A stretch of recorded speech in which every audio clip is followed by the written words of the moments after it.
E aí, minha gente, bom dia para todo mundo, bom dia. Como é que tá todo mundo aí? Tudo tranquilo? E aí, meus queridos, minhas queridas, Alan, Ana Cecília, Caio, Gabriel, Giovana, Cainara, Letícia, Matheus, Raíssa, Renan, Rogério e Igor. Quase os 15 aprovados. Está faltando mais gente aqui. Lembram dos 15 aprovados? Lá para o mês de abril era só a galera que aparecia, né? Só tinha os 15 aprovados. E aqui a gente ainda está esperando por mais duas pessoas. Talvez porque a aula está começando mais cedo, né? Então não está todo mundo aqui ainda. Por que que a aula está começando mais cedo? Para começo de conversa. Porque eu tinha... Vocês lembram que na última aula eu falei sobre uma mudança de programação e no fim das contas a gente ia começar a ter uma aula de português, uma aula de matemática, uma aula de redação, né? Alternando ao longo das semanas. Eu fiquei aguardando uma definição do pessoal da coordenação, né, para ver o que a gente faria, como é que a gente faria. Fiquei aguardando isso, mas já tinha definido, já que não ia ter aula minha todo sábado, já tinha definido minha programação, né? E aí hoje tem um compromisso com meu irmão. No fim das contas, quando foi ontem que eu vi alguém perguntou no grupo, tem redação para amanhã? Aí, quando eu olhei esse burburinho, eu entrei em contato com o pessoal lá, né, do IAP, e disse, olha, como é que ficou definido isso aí da turma avançada? Porque o pessoal está achando que amanhã vai ter aula de redação. E pronto, disse, não, se você pode dar aula, porque no fim das contas, os professores de matemática estão dando aula durante a semana, de português também, né? Então eu vou tentar me articular de novo aqui para poder dar aula para a galera. Então, hoje eu tenho que sair às 10 da manhã e para esse compromisso, por isso que a gente vai começar às 8. Essa coisa do horário da aula, Gabriela, a gente, logo no mês de, eu acho que mês de abril, a gente teve chegou a um consenso de que 8 horas estaria muito cedo. Era um motivo que o pessoal, muitos, na verdade, não estavam conseguindo acordar para poder começar a aula. Eu, particularmente, também acho melhor às 8. Eu acho melhor às 8. Você está acordado mais cedo um pouquinho. A bem da verdade, 8 horas não é cedo, né? A bem da verdade, 8 horas não é cedo. Cedo ou cedo, se a aula fosse às 7, enfim. Mas o que acontece? 8 horas a gente começaria mais cedo e terminaria mais cedo também. Eu acharia uma boa ideia. Mas, por consenso, a gente decidiu que a aula começaria às 9 da manhã, tá? Por isso que a gente geralmente começa às 9. Aí deixa eu adiantar para vocês uma situação. No próximo sábado realmente não vai ter aula, tá? De redação. Próximo sábado não vai ter aula, porque já é uma programação que vai me tomar o fim de semana inteiro, tá? Então, no sábado seguinte, aí a gente volta. E a gente está voltando com aulas de 2 horas. Ontem, eu conversando com Luana, do IAP, ela disse que, em termos de carga horária, isso eu já desconfiava. Em termos de carga horária, vocês estão tendo uma quantidade de aulas que suplanta em muito a carga horária do curso, esperada para o curso como um todo. A carga horária do curso esperada como um todo já está muito... a gente já passou muito dessa carga horária. Eu sei que, dentro da lógica normal, eu teria aula com vocês um sábado, depois mais 15 dias depois, ou 21 dias depois, e a gente estava tendo aula, desde a quarentena, a gente estava tendo aula todos os dias. Na verdade, desde que a gente começou as nossas aulas aqui, a gente estava tendo aula todos os dias. Só teve esse intervalo maior, o maior intervalo sem aulas de redação do curso foi por causa do simulado. Foi por causa do segundo simulado, que aí a gente teve o quê? Teve que ter um aulão de véspera, teve o próprio simulado, que a gente diminuiu as aulas, e uma aula antes do simulado tinha sido só 1 horinha de aula. Então, a gente teve um lapso maior aí nessas 3 semanas. E agora a gente tenta voltar. Semana passada já teve aula, eu já apresentei para vocês um plano para a gente nivelar o que é importante com as outras turmas. Em termos de temas, já está nivelado. Os temas que eu apresento todos os dias são 40. Apresentei 40 para todo mundo, inclusive para vocês. Retrospectiva. Fiz retrospectiva dos 40 temas para todo mundo. Mas para vocês, o que eu fiz foi mencionar quais são os temas que vocês devem destacar em função do tempo. Então, a gente fez isso. Então, nisso está nivelado. Hoje, a gente nivela os ditatal de vocabulário, porque na última aula a gente fez o 6º ditatal do 6º vocabulário. Hoje a gente nivela 7º ditatal do 7º vocabulário. Isso é assim que também está nas outras turmas. E, em termos de conteúdo, a gente também está nivelando. Por quê? Porque, para vocês, a gente não está tendo a aula de um gênero, que é um gênero importante para outros concursos. Eu ministro para o pessoal das turmas extensivas porque numa possibilidade remota, mas muito remota, de eles fazerem uma redação de um editorial num futuro próximo. Porque para um concurso de agora, seja para o Enem, seja para o exame de seleção, é pouquíssimo provável que se traga o editorial. Aí a gente aqui não vai ter a aula do editorial, tá? Então isso a gente lima a necessidade de ter aula de um gênero, pelo menos. E aí a gente vai ter o quê? Já teve a aula de dissertação argumentativa, então, em relação a temas de gêneros, a gente nivelou também na aula passada, porque eu já dei para todas as turmas artigo de opinião, carta argumentativa e dissertação argumentativa. Entendeu? Então, vocês estão mais ou menos no mesmo patamar, pelo plano que eu fiz para poder colocar tudo em ordem, vocês já estão mais ou menos no mesmo patamar que as outras turmas, né? Então, hoje a gente vai fazer, em vez de analisar 2 redações nota 1000, que eu analisei na outra turma nas aulas de 2 semanas atrás, a gente vai analisar uma redação nota 1000 hoje, ok? E, deixa eu ver, enxugar a execução dos ditataldos. Aí a gente fecha legal. Tranquilo? Chegando mais um, vamos fechar os 15 aprovados. Sendo que aqui vai ser 15 comigo, né? Então tem que ter mais um para ser os 16. Tem mais um para ter os 16. Chame no grupo para vir para a aula, para assistir a aula. Tá certo? Vamos lá. Então vamos começar a nossa... Sim, aí vai ficar niveladinho a partir da próxima aula, daqui a 15 dias, aí a gente vai ter que fazer um outro plano, porque como na próxima aula não vai ter, então a gente vai ter que, o nivelamento vai ficar para posteriormente a isso. Aí a gente vai fazer um quadro comparativo dos principais gêneros textuais, tá? Vamos fazer um quadro comparativo dos principais gêneros textuais argumentativos. Tudo bem? Show de bola? Pois né, vamos nessa. Ana está perguntando aqui se pode mandar a redação até o final do dia de hoje. Exatamente, Ana. Pode mandar a redação, é a redação 10, né, para vocês, a dissertação argumentativa. Pode mandar até o final do dia de hoje, sim. Show? Beleza, queridos. Então, vamos embora. Vamos fazer aqui, começar a nossa aula. Vou abrir aqui o arquivo para a gente, para compartilhar com vocês. Então, documentos, IFRE, 2020, aulas. Cadê você? Redação nota 1000. Vamos analisar uma redação nota 1000 agora. Por enquanto, não precisa copiar, tá? A gente não precisa copiar. Eu já vou fazer logo um negócio aqui e vou anexar aqui. Deixa eu anexar aqui esse arquivo em PDF. Redação nota 1000. Cadê? Vou anexar esse arquivo em PDF para vocês salvarem no computador de vocês aí. Opa. Pronto. Tá carregando, tá subindo. Subiu agora. Alguém que já esteja vendo esse arquivo, dá o ok para mim aqui. E eu vou colocar no grupo da gente também lá. Eu vou abrir aqui o WhatsApp para colocar no grupo. É o arquivo dessa aula de hoje, em PDF. Redação nota 1000. Cadê? Avançada. Pronto. Vai chegar aqui.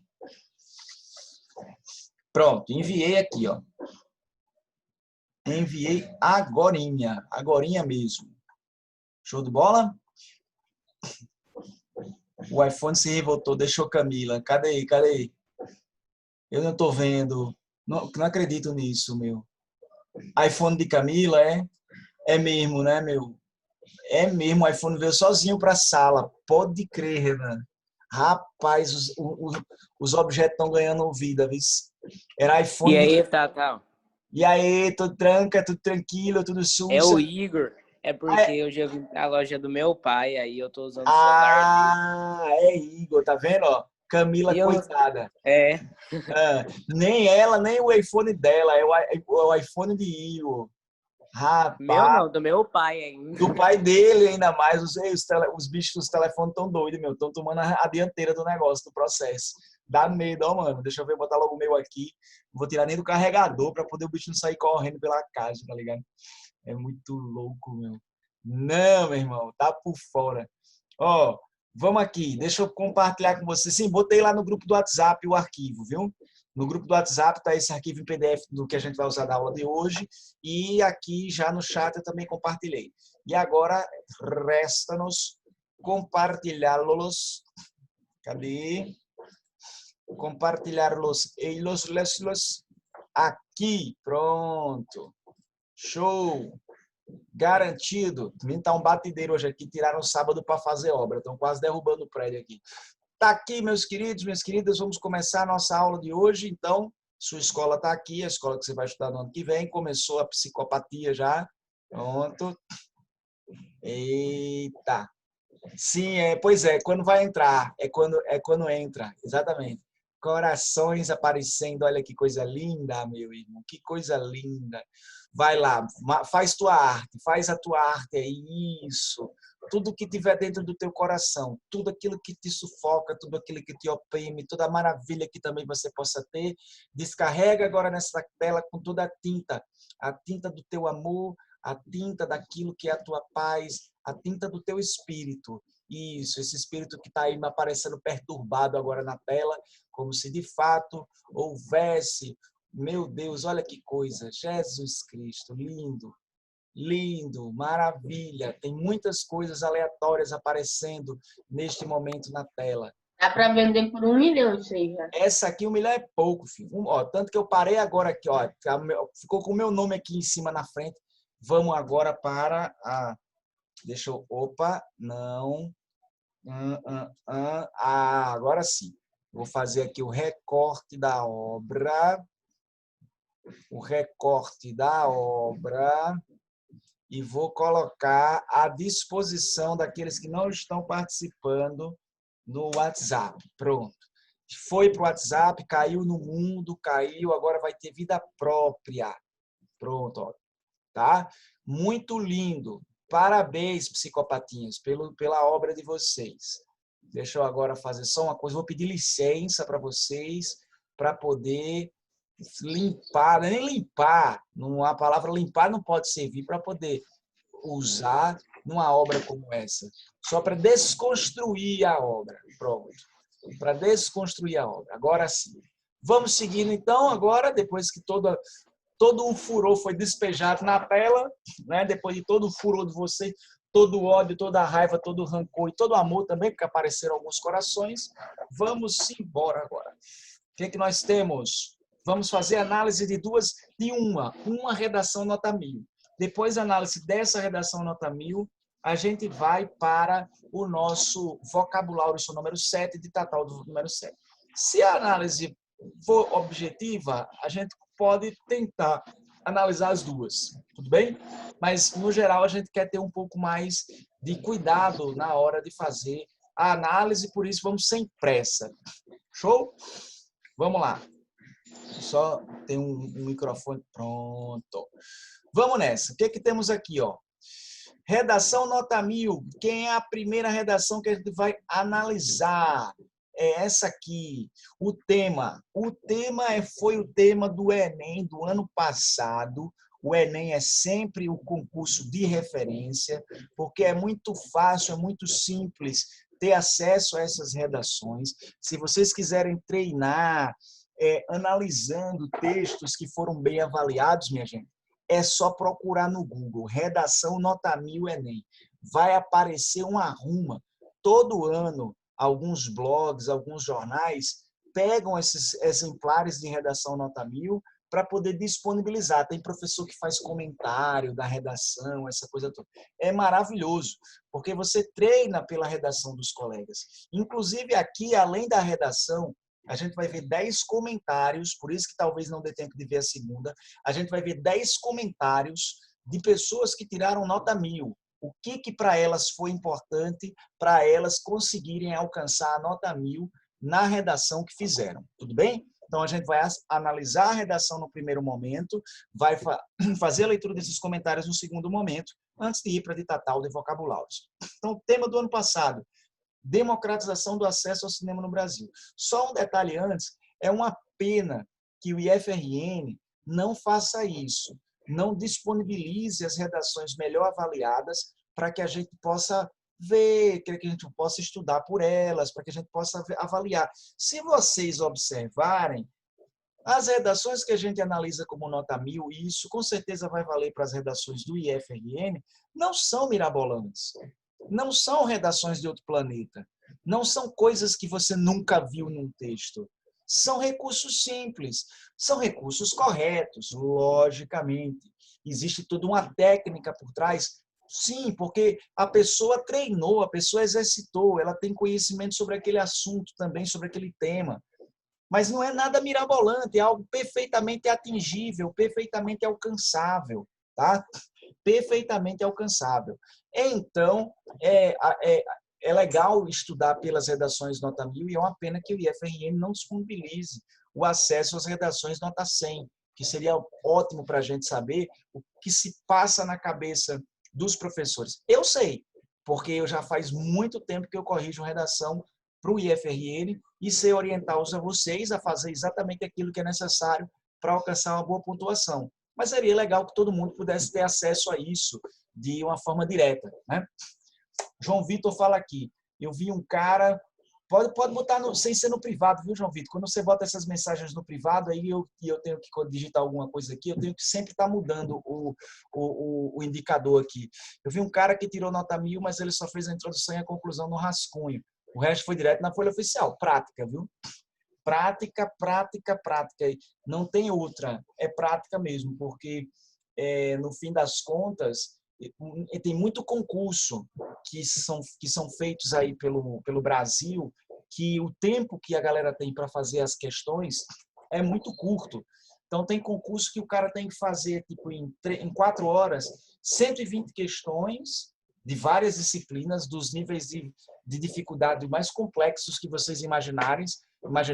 Disciplina de direito, várias disciplinas do direito, raciocínio lógico, língua portuguesa, tá a tora dos enunciados, gigante, e aí o cara tem que fazer uma leitura atenta de tudo isso para poder fazer.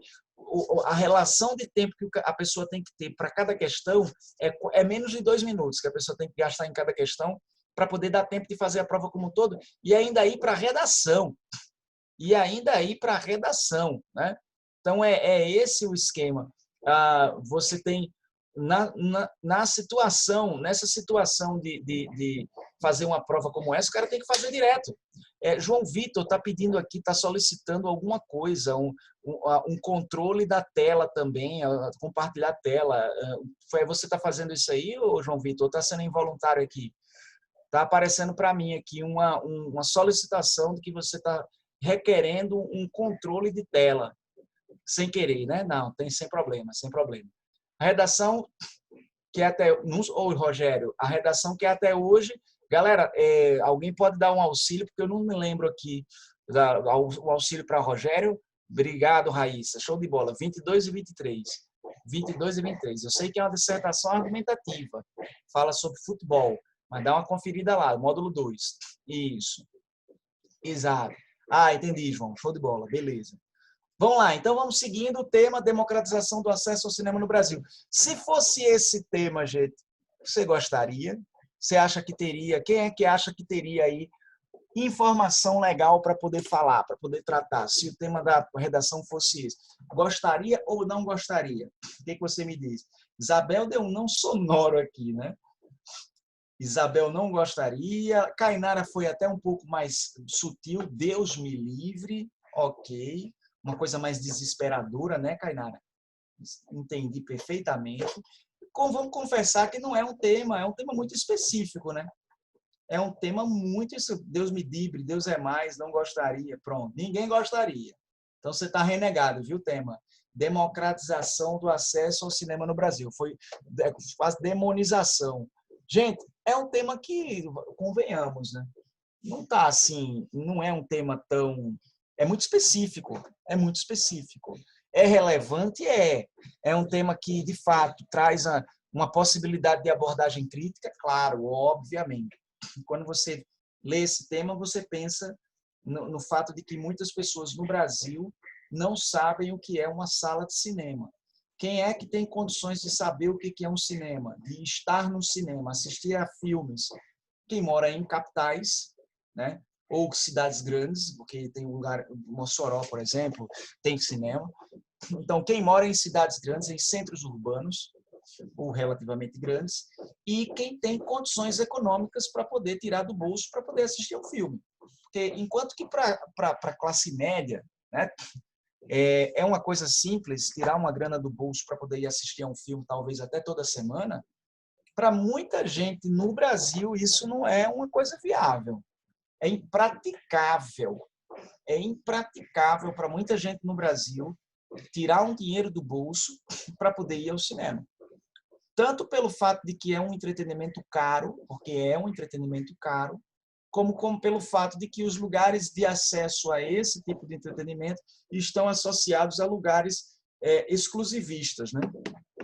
São lugares exclusivistas.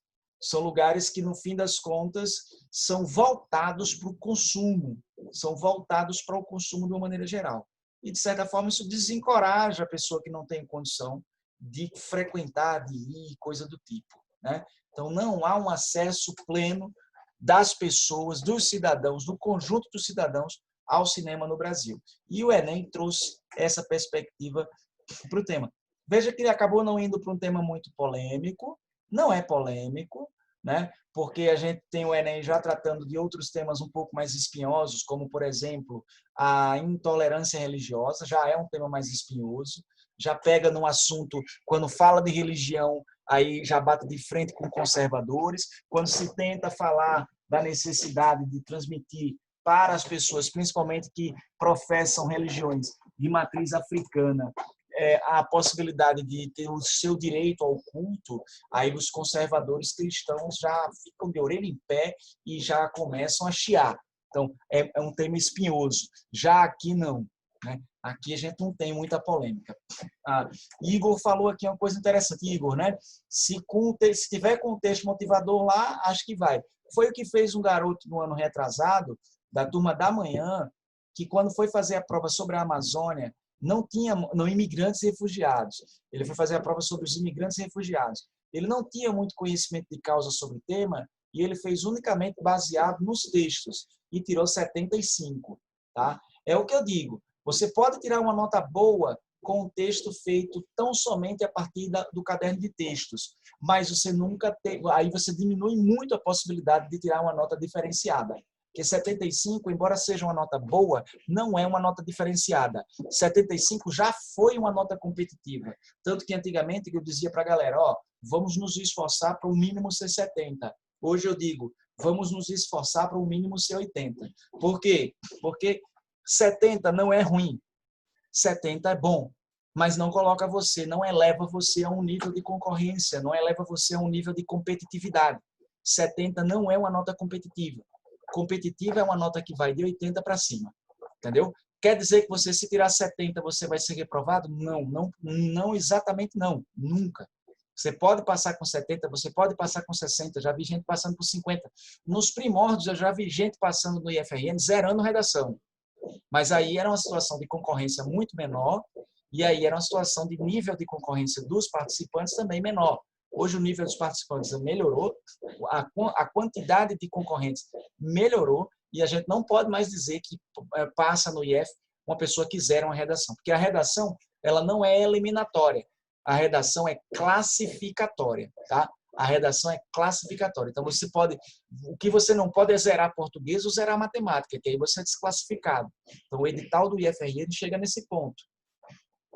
Português e matemática não pode ser zerado porque é desclassificado. Mas a redação não é eliminatória, a redação é classificatória. Mas diante de uma concorrência maior e de um nível de qualificação da concorrência também maior, tirar zero não vai levar um camarada para lugar algum na redação. Tá? 70, então, é uma nota boa, mas não é competitiva. A nota competitiva é de 80 para cima para a redação. Show de bola? Então, democratização do acesso ao cinema no Brasil é o tema e a gente vai analisar a redação da Amanda Rocha, de Itaibuna, Pará. É a primeira redação. Acredito que nós só vamos conseguir corrigir ela. Como a aula vai ter 2 horas de duração, quero combinar com vocês que o nosso intervalo seja às 9 da manhã. Tá? Intervalo às 9 da manhã, a gente dá 15 minutinhos de intervalo, não mais 20, porque não são mais 3 horas, 15 minutinhos de intervalo, volta às 9h15 para poder fechar com os ditatal de vocabulários. Show de bola? Beleza? Se vocês concordarem que não precisa de intervalo, a gente pode chegar junto, eu vou poder sair só um pouquinho, só para tomar uma aguinha, pronto. Se concorda que não precisa de intervalo, podemos ir direto sim. Até porque hoje, especialmente hoje, eu preciso sair exatamente às 10, então se a gente conseguir concluir o que a gente tem para fazer aqui antes, a gente pode terminar uns 5 minutinhos, talvez, antes aqui. Mas show de bola. Então, se não precisa de intervalo, vamos para frente. Vamos lá. Então, tá aqui a redação. Pronto. Aí, o negócio é esse, meu. Democracia aqui, tá ligado? Ó, tá vendo só? Meu irmão, se não concordasse, aí pronto, eu impunha tudo aqui. É brincadeira. Olha só, minha gente. 4 parágrafos é a configuração do texto que a Amanda fez. E esses parágrafos estão dentro de uma organização que vocês já conhecem. Essa aqui, ó. O primeiro é introdutório, os 2 são os argumentativos e o último é o da proposta de intervenção. Para o IF, para o Enem, só fazendo uma retomada rápida aqui. A introdução segue exatamente o mesmo ditame que a gente tem para o artigo de opinião. A gente faz uma contextualização e apresenta a tese, a opinião. Nos parágrafos intermediários, a gente usa os argumentos para defender essa tese a partir das estratégias que a gente aprendeu, dados estatísticos, dados históricos, essa coisa toda, argumento e autoridade. E no parágrafo conclusivo, aí é uma coisa que diferencia um pouco do IFRN, porque no Enem, o parágrafo conclusivo tem que ter a proposta de intervenção. Então, aqui é o lugar de se colocar a proposta de intervenção. No IFRN, eu só recomendo que seja feita uma proposta de intervenção, mas não é obrigatório, tá? Não é obrigatório que se faça uma proposta de intervenção na redação do exame de seleção. É apenas recomendável, tudo bem? Que aí você tem algo que agrega mais valor semântico à sua informativo, à sua redação. Então, essa é a configuração da redação que nós vamos corrigir agora, analisar, porque já foi corrigida. Tá? Nós vamos analisar agora. Então, parágrafo por parágrafo, vamos por partes. Primeiro parágrafo. Ó, não liguem para essas primeiras aspas aqui. Sabe por quê?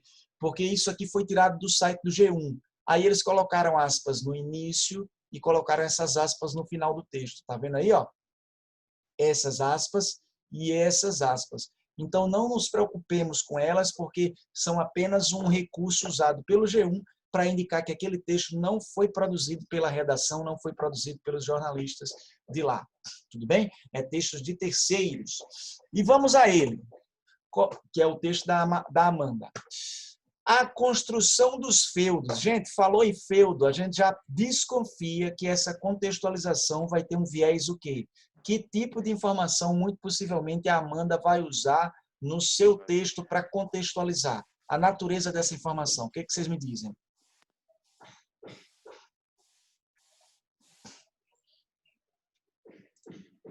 E aí?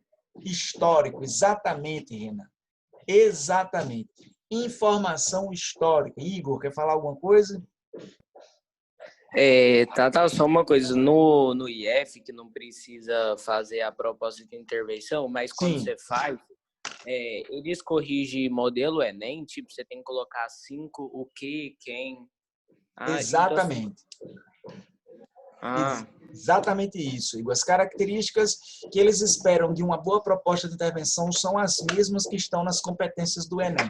E hoje, nessa redação daqui, vocês vão ver bem direitinho. A gente já fez análise de algumas, eu já mostrei para vocês, mas nessa aqui, a Amanda também fez assim, de uma forma muito primorosa. Tá tudo bem divididinho. Então, quando chegar lá na conclusão, eu vou mostrar exatamente como foi que ela cumpriu com o que o Enem pediu. E assim vocês poderiam fazer na prova do exame de seleção também, tá? Mas é isso, é a mesma coisa. Então, o primeiro parágrafo. A construção dos feudos, informação histórica, aí ela joga vírgula. Muros que delimitavam uma determinada área no período da Idade Média, segregou milhares de pessoas e impossibilitou o acesso a bens que somente a nobreza podia usufruir. Gente, primeira coisa, um recurso ótimo para você encher linguiça de forma elegante no IFRN, de maneira informativa no IFRN. É usar apostos para dar definições das coisas que você apresenta. Ela disse assim, a construção dos feudos, abriu vírgula, para trazer um aposto explicativo. E com isso ela ganhou uma linha inteira na sua introdução. Está vendo aí? Aqui, ó. Ela fez uma definição de feudos. É claro, é óbvio, para quem gosta minimamente de história, que essa definição de feudo está totalmente meia boca, na verdade. Tá menos do que meia boca. Porque feudos não eram muros que delimitavam uma determinada área do período da Idade Média. Você está muito aquém. Para falar a verdade, isso talvez não esteja nem coerente. Porque o feudo em si não era murado. O castelo que estava dentro do feudo é que era murado. Mas o feudo em si, via de regra, não era murado. Né? Então, o conceito de feudo está meia boca. Eu, particularmente, daria para ela aí um desconto de coerência. É o que a gente chama de incoerência externa. O que isso significa? Existe uma informação aí, existe uma informação que não condiz completamente com a realidade, ou ela desvia um pouco da realidade. Entendeu? Então, você faria sabe, João, eu acho que um conceito mínimo, a construção dos feudos, você poderia dizer, unidade política administrativa predominante na Idade Média. Agora, ela usou a palavra muro porque ela queria falar a respeito de segregação. Então, talvez a gente pudesse dizer, ó, unidade político-administrativa padrão na Idade Média, em que cada agente social desempenhava um papel rigidamente estabelecido. Pronto. Aí, tudo bem. Então, seria um conceito de feudo muito mais preciso. O conceito aí não precisa ser o conceito melhor de todos, mas pelo menos um conceito que dê conta minimamente de explicar o que é que está querendo ser explicado. Porque esse que ela usou aqui foi meia boca demais. Então, a construção... Mas uma coisa que ficou bacana foi ela ter usado esse recurso do aposto para poder encher um pouquinho mais, trazer mais informatividade para o texto dela. Então, tá aí, ó, a construção dos feudos, muros que delimitavam uma determinada área no período da Idade Média, segregou, olha o que eu falei quando ela usou a ideia de muro, de segregação. Segregou. O que é segregar, hein, minha gente? Alguém sabe aí o significado da palavra segregar? Me digam, por favor. O que vem a ser segregar? Não sabe, Caio? Alguém? Está dizendo que segregou milhares de pessoas e impossibilitou o acesso a bens que somente a nobreza podia usufruir. Separar, exatamente. Distinguir, separou, exatamente. Renan, Mateus e Isabel. Isso, correto. Então, dividiu, separou, né, a milhares de pessoas e impossibilitou o acesso a bens que somente a nobreza podia usufruir. Correto. Isso é a contextualização. Vamos seguindo. Semelhante a essa época, olha como é que ela usa, minha gente. Eu acho muito legal isso. Como ela usa os pronomes, como ela usa os elementos para fazer a retomada, né? Principalmente pronomes. Então, está aqui, ó, quando ela usa ó, essa época, semelhante a essa época. Né? Que época? A época a construção dos feudos e Idade Média. Tá? Ela faz isso, é uma retomada. Semelhante a essa época, no contexto brasileiro contemporâneo, o cinema é um dos inúmeros meios de democratizar a cultura, mas ainda é feudalizado, já que grande parte da população continua alheia a esse serviço. Vamos lá, algumas coisas aqui. Veja que primeiro a Amanda buscou o conhecimento da história geral, Idade Média, para depois vir para o particular, Brasil e Brasil contemporâneo. Ó, gente, olha o que ela usou aqui, e vale destacar isso, gente. Ela usou brasileiro, contexto brasileiro contemporâneo, em vez de usar, sabe o quê? Nos dias atuais. É muito clichê usar nos dias atuais. Atualmente, ela foi precisa em dizer qual é o contexto que ela está querendo se referir, ao qual ela vai se referir. O contexto brasileiro contemporâneo. Ela poderia até dizer o contexto brasileiro atual, tudo bem, mas pelo menos seria mais específica do que dizer atualmente, nos dias de hoje. Estão observando como fica muito frágil, como fica pobre do ponto de vista informativo quando você diz atualmente, nos dias de hoje, nos dias atuais? Fica muito vago. Ela aqui foi mais precisa. Então, ó, semelhante a essa época... Até eu poderia colocar, tipo, na última década? Depende. Ó, não pode ser uma coisa aleatória. A gente tem que ver o que ela está querendo dizer. Não é simplesmente escolher na última década porque veio na cabeça esse período de 10 anos. Tem que ter coerência com o tema, entendeu? A escolha de um contexto temporal ou geográfico tem que ser calculada em função do que se pretende dizer do tema. Tá? Quando se diz atualmente, é justamente porque a pessoa não tem noção do que está querendo dizer. E se você usa na última década simplesmente para poder mudar para nos dias atuais, acaba voltando para a mesma coisa. Sai de um clichê para ir para uma incoerência, muito possivelmente, uma incoerência de tempo. Tá? Então, tem que ser escolhido em função do que se pretende dizer. Ela falou no contexto brasileiro contemporâneo porque sabe que essa especificidade também é, de certa forma, abrangente para poder dar conta do período que ela está querendo tratar. Tudo bem? É esse o esquema. Então, ó, semelhante a essa época, no contexto brasileiro contemporâneo, o cinema é um dos inúmeros meios de democratizar a cultura. Pronto, ela diz, ó, é um dos inúmeros meios de democratizar a cultura. Mas ainda é feudalizado. Aí ela vai lá e usa essa expressão feudalizado, essa aqui, para se referir, para poder aí justifica por que ela falou, ela começou a introdução falando de feudo, de Idade Média, porque ela quer fazer uma analogia, né? Isso que ela está fazendo aqui é uma analogia, contextualização por uma analogia, certo? É o que ela está fazendo. Tá? Ela está fazendo um comparativo entre uma realidade completamente diferente de cinema, de tudo mais, com a situação do acesso ao cinema agora. Então, ela faz uma analogia. O cinema é um dos inúmeros meios de democratizar a cultura, mas ainda é feudalizado, então tem a ver com a segregação, já que grande parte da população continua alheia. Gente, O que é alheia? O que nesse contexto você acredita que seja o que significa a palavra alheia? Diz para mim aí. Ó, uma grande parte da população continua alheia. Dá um chute não, dá um alô aí para ver o que você acredita que seja a palavra alheia. Sem conhecimento, nesse contexto cabe, Matheus. Ligada não, é o contrário, iPhone. iPhone. Igor, desligada. Viu, João? Também. Dispersa não cabe como sinônimo, não. Tá? Sem saber desse serviço, exatamente. Sem conhecimento, Kaique. Isso mesmo. Isso. É isso. Alheio é isso. Alheio é estar alijado, é estar apartado, né? É não conhecer, é desconhecer, é ignorar. Entendeu? É ignorar. É isso. Tudo bem? Precisa não, fique frio, fica aí, Igor. iPhone. Vez ou outra pode ser que eu chame você de iPhone, tá? Não vou chamar você de Android, mas iPhone, vez por outra, talvez eu ainda lhe chame. Mas fica aí, não precisa não. Eu vou lembrar, Então, tá aqui. E, ó, já que grande parte da população continua alheia, ou seja, sem saber, sem conhecer, e mais uma vez serviço qual? Para retomar quem? Cinema. Olha os elementos de retomada que são usados aqui. Tá vendo? Pronome demonstrativo sendo usado para valer.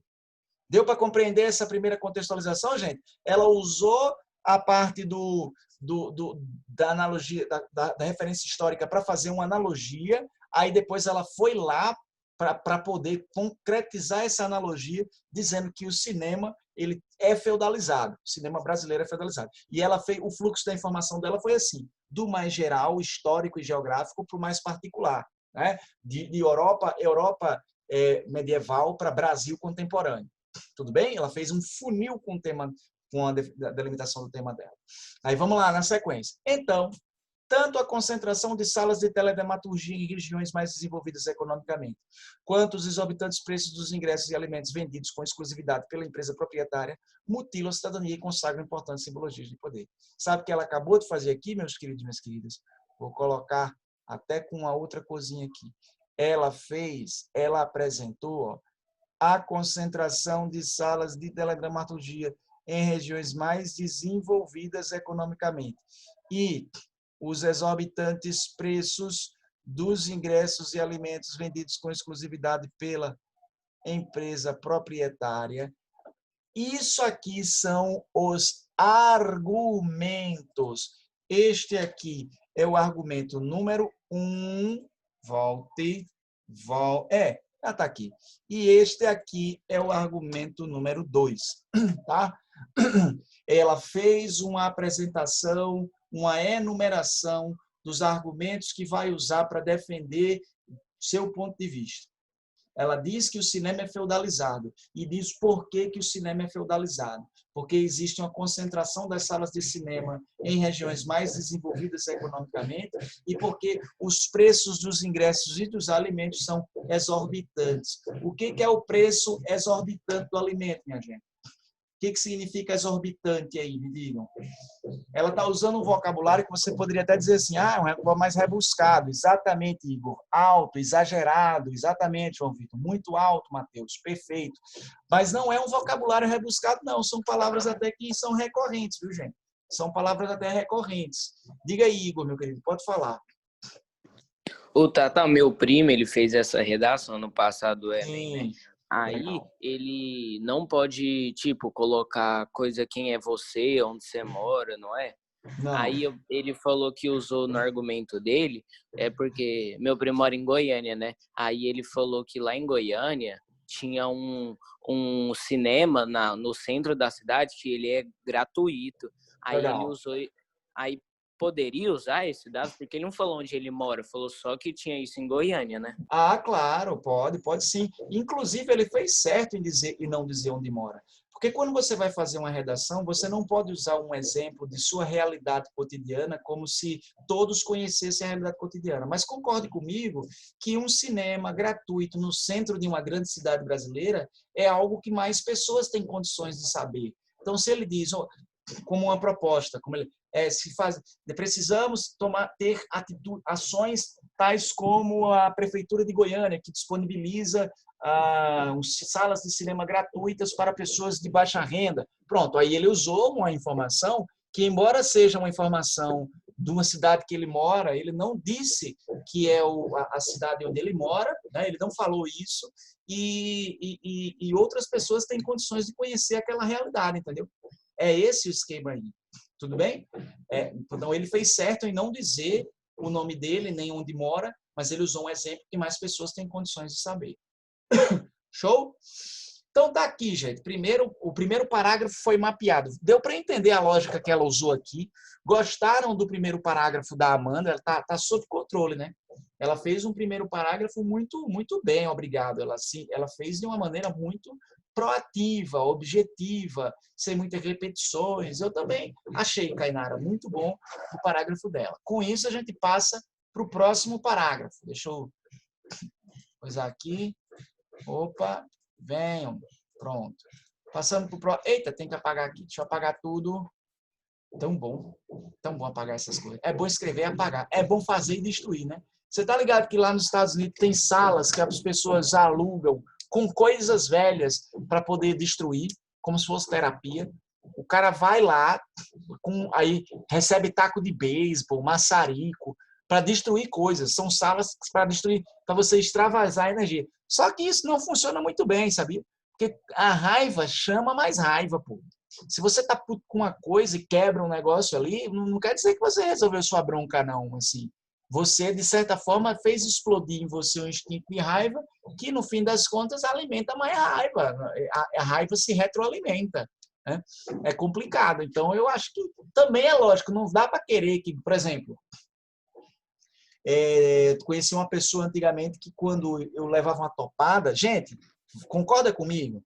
Você, quando leva uma topada, bate a cabeça, por exemplo, numa placa, você não vai dizer, ai, que chato, que absurdo, está muito dolorida a minha testa, eu acho que eu vou ficar um pouco triste, talvez eu chore, mas só se a dor perdurar por muito tempo. Que contratempo, meu Deus! A gente grita e fala palavrão, meu. Quando você bate a testa num lugar, tem sensação pior do que você levar uma porrada na cabeça, meu. Você tá andando de cabeça baixa, pá, bate com a cabeça. Meu amigo, minha amiga, me desculpe, mas você não vai fazer isso abraçando um ursinho de pelúcia. Quando bateu com a... Traz pra cá esse macaquinho e começa a se abraçar com o urso de pelúcia. Meu irmão, exatamente, Rogério. É isso aí. Aí essa pessoa que eu conhecia, em casa, pior topada que uma pessoa pode levar é aquela topada com o dedo mindinho. É a topada com o dedo mindinho. Quando você leva uma topada com o dedo mindinho no sofá da sala, aquela que o sofá da sala, o pé do sofá parece que é um jacarandá, entendeu? É uma árvore inteira. Aí você, pá, com o dedo mindinho. Essa topada. Quando eu levava uma topada dessa, aí eu abria as portas dos palavrões do purgatório. Vrá! Aí essa pessoa dizia assim, Maria, para que tudo isso, esses palavrões? Dá vontade de chegar assim, e jogar na pessoa também. Mas no fim das contas, é porque ela pensava que batesse lá com o sofá, desse uma lapada com o dedo mindinho no sofá, tinha que chegar no sofá e dizer, desculpa por ter lhe chutado, viu? Desculpa, eu gosto muito de você, você alegra nossas noites assistindo a Netflix porque você é muito fofo, você é muito útil e eu amo você. Fui eu que inadvertidamente coloquei o meu pé um pouco mais para a direita e acabei tropeçando e chutando sem querer você. Peço perdão, espero que não esteja doendo. Vou me retirar para minha humilde insignificância. Meu irmão, dá vontade de estraçalhar o sofá. Era levar a topada e eu me imaginava com um taco de beisebol torando o sofá no meio, uma serra elétrica. Seu filho de uma égua. Isso é para nunca mais. Dá vontade de fazer isso, né? Mas, enfim, por que a gente está falando nisso, para falar a verdade, hein? Me perdi. Quem tem alguém aí? Hein? O que foi que aconteceu? Meu Deus. Vamos seguir, então, com o texto da Amanda. Eu acho que era isso que a gente estava fazendo, né? O propósito da aula. E falou que não... exatamente, João. É o que a gente chama de que isso aí? Contradição. Não resolve, meu. Porque a raiva chama mais raiva, bicho. Que exemplo, né, João Vitor? Então, vamos lá. Segundo parágrafo. Nessa perspectiva, olha aqui mais uma vez, ó. A gente tem aqui o quê? Mais um elemento de retomada. Em que perspectiva? A perspectiva da segregação em relação às salas do cinema que foi demonstrada no parágrafo anterior. A cultura é imprescindível para a identidade de um povo. E, indubitavelmente, o cinema é uma fundamental ferramenta de inclusão e de propagação de valores sociais. Olha só o que foi que a Amanda falou aqui. A cultura é imprescindível. Gente, o que significa a palavra imprescindível? Me digam, por favor. A cultura é imprescindível. O que isso significa?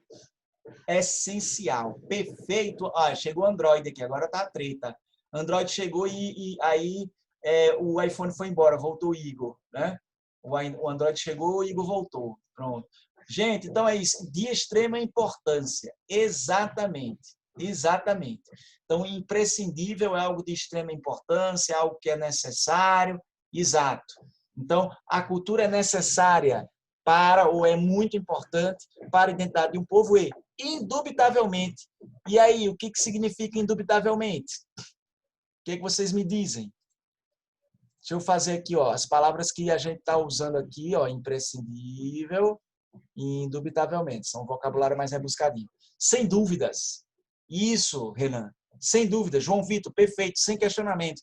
Gente, o que a Amanda fez aqui foi usar um recurso para evitar escrever mais de uma palavra quando a ideia que ela pretende representar pode ser escrita por uma palavra só. Então, ela diz aqui, ó, a cultura é imprescindível para a identidade de um povo e, sem dúvida, o cinema é uma fundamental ferramenta. Então, em vez de ela colocar sem dúvidas, ela usou a palavra indubitavelmente. Tá? Pronto, agora chegou toda a galera da tecnologia. Nokia tijolão chegando aqui agora, né? Deixa de presepada você, rapaz. A cultura é imprescindível para a identidade de um povo e, indubitavelmente, ou seja, sem dúvida, o cinema é uma fundamental ferramenta de inclusão e de propagação de valores sociais. Isso aqui é o que a gente chama de tópico frasal, né? Isso aqui, ó, tudinho é o tópico frasal, tá? Isso é o tópico frasal. Show? Essa parte que vem até aqui, ó, tá? É o tópico frasal. Aí vamos lá, tópico frasal. Entretanto, de acordo com o geógrafo Milton Santos, no texto Cidadanias Mutiladas, a democracia é extremamente necessária para a fundamentação cultural do indivíduo, só é efetiva quando atinge a totalidade do corpo social, ou seja, na medida em que os direitos são universais e desfrutados por todos os cidadãos. Gente, esse carinha aqui, o geógrafo Milton Santos, sabe quem é? É a autoridade. É a autoridade no assunto, é a autoridade no tema, certo? É a autoridade que a gente tem aqui para poder tratar sobre o tema. A Amanda foi buscar esse discurso de autoridade para legitimar o que ela está expressando aqui. Então, diz o geógrafo Milton Santos, no texto Cidadanias Mutiladas, ela especifica ainda mais a referência à democracia. E ele diz, a democracia é extremamente necessária para a fundamentação cultural do indivíduo, só é efetiva quando atinge a totalidade do corpo social, ou seja, na medida em que os direitos são universais e desfrutados por todos os cidadãos. Tá? Todos os cidadãos. Ó, vamos lá, concentração aí, galera. Renan, concentração. Vamos lá, para não ficar na aleatoriedade aqui. Vamos entrar na aleatoriedade todos juntos. Ó, então, dessa maneira, aí vem aqui com esse, mais uma vez, pronome demonstrativo, tá? Pronome demonstrativo para poder, ó, dessa maneira, é um elemento de retomada. A concentração das salas de cinemas em áreas com alto desenvolvimento econômico e o alinhamento de milhares de pessoas a esse serviço provam que não há democratização do acesso à cultura cinematográfica no Brasil, marginalizando grande parcela da sociedade desprovida de recursos financeiros. Vocês concordam que esse período aqui, olha, ele está bem estruturado, viu? O período está com a pontuação adequada, está com o uso de pronomes direitinho, está muito sem repetição de palavras e dá para entender perfeitamente o que a Amanda quis dizer. Mas concordam que ficou no limite do tamanho, ficou um período até que longuinho. Olha quantos períodos essa linha, quantas linhas esse período tem. 6 linhas. É um período de 6 linhas. Então, apesar de ter sido bem articulado, de ter sido bem apresentado, com a colocação bem posta dos pronomes, então ficou no limite da quantidade de linhas. Tá? Mas ela demonstrou o primeiro argumento que ela apresentou lá no parágrafo introdutório dela. Olha, a gente tem uma dificuldade para que o cinema seja democratizado, que é a concentração das salas de cinema nas regiões desenvolvidas economicamente. Com esse parágrafo, ela desenvolveu aquele primeiro argumento lá de cima. Essa é uma característica do desenvolvimento, né? Da introdução que você faz quando você enumera argumentos na introdução. Quando você enumera argumentos da introdução, você tem que seguir o resto do texto a mesma sequência dos argumentos que você não enumerou na introdução. Tá? Então, se você apresentou primeiro esse argumento da concentração de salas de cinema em lugares economicamente desenvolvidos, é esse o primeiro argumento que você tem que tratar aqui, e foi isso que a Amanda fez. Vamos esperar, então, que no próximo argumento ela trate de quê? Do preço excessivo, do preço abusivo, dos preços dos ingressos, e também de quê? Da comida que se serve no cinema, vulgo pipoca. Sim, a pipoca que hoje em dia, para que você tenha acesso a ela, tem que fazer um consórcio, tem que vender um carro, quem sabe, planejar bastante para ir para o cinema, economizar dinheiro para comprar um combo de pipoca, né? E só tem manteiga, exatamente, João, caríssima também. Exato. Pois é, Ana, apesar de o período ficar longo, ela articula tão bem que dá para compreender perfeitamente. Perfeitamente. Beleza? Passemos aqui, então. Compreendido aí, gente, esse segundo parágrafo? Tudo certo?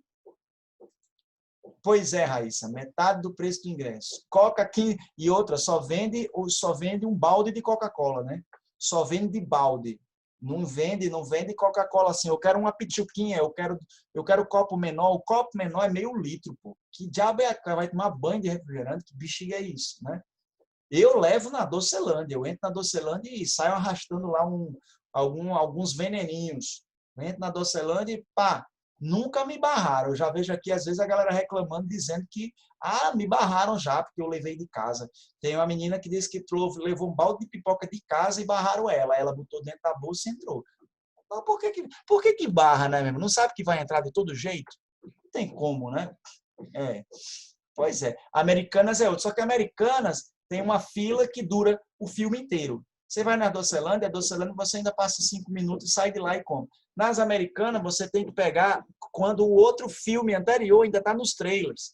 Aí você vai para... Sem falar que a Americana parece que passou um vendaval lá, né?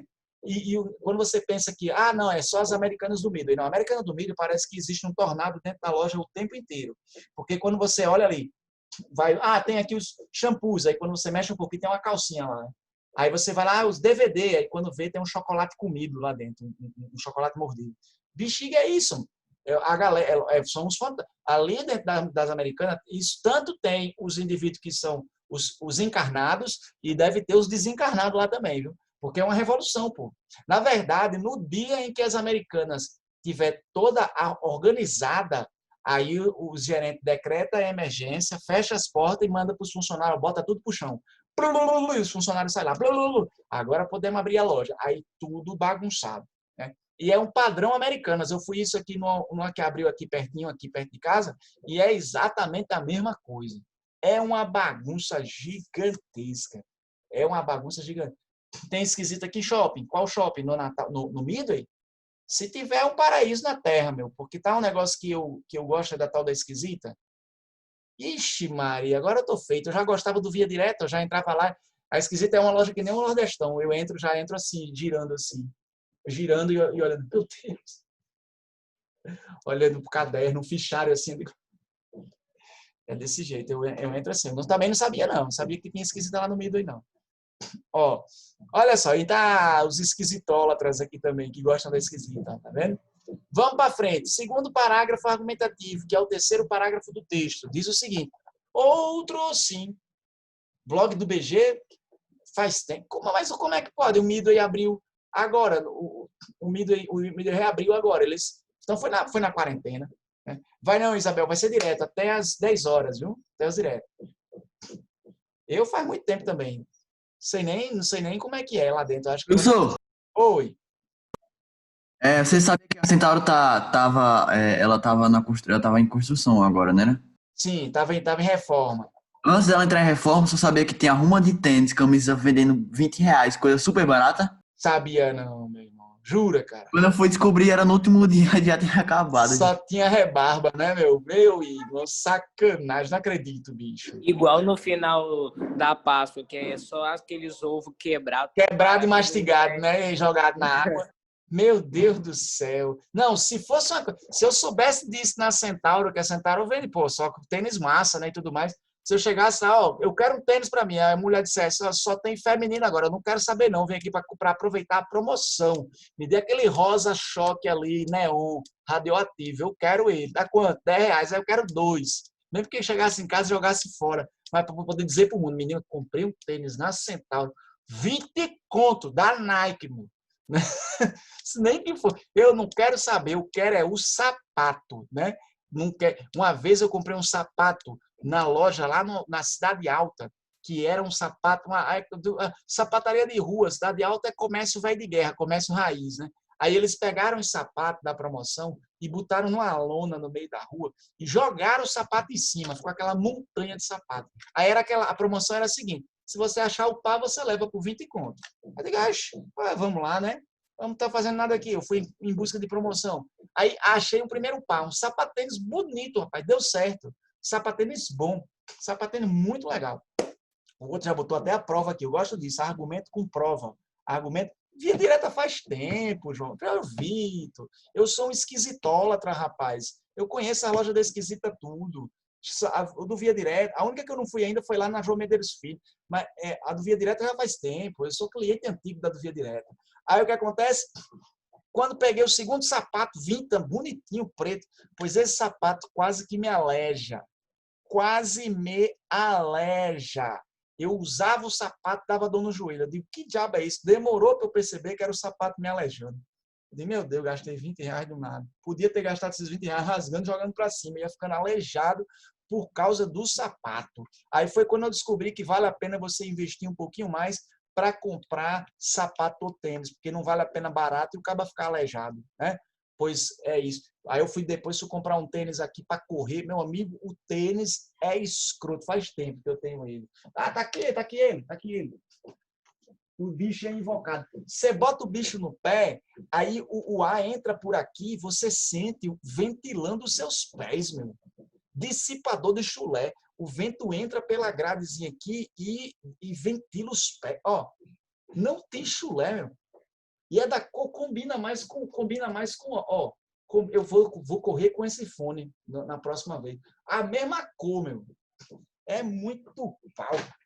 Menino invocado, é show. Olha, tá vendo? Ó, isso é sair aleatoriamente do tema agora, tá vendo aí? Eu reclamei que da aleatoriedade do tema aí, eu tô sendo aleatório agora também, que coisa, né? Outro sim, gente, outro sim é uma conjunção aditiva. Vixe, ficou muito. Outro sim é uma conjunção aditiva. É a mesma coisa que dizer assim, além disso, tá?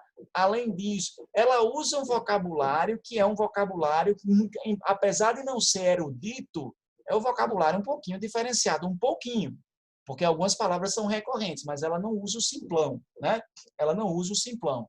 Então, eu trouxe os preços abusivos de ingressos. Aí se ela falou primeiro da concentração dos cinemas nos lugares mais desenvolvidos economicamente, agora vai falar dos preços. Os preços abusivos de ingressos, a divisão das salas em categorias de conforto, aí ela incrementa, é aquela coisa de você pagar pela sala plus um caminhão de dinheiro a mais, é aquela coisa de você querer a experiência de um som tridimensional, mais um caminhão de dinheiro, além do preço do ingresso. Não tem isso? Quando você vai para o cinema, existem os preços diferentes para cada sala, para cada tipo de sala. Sala VIP.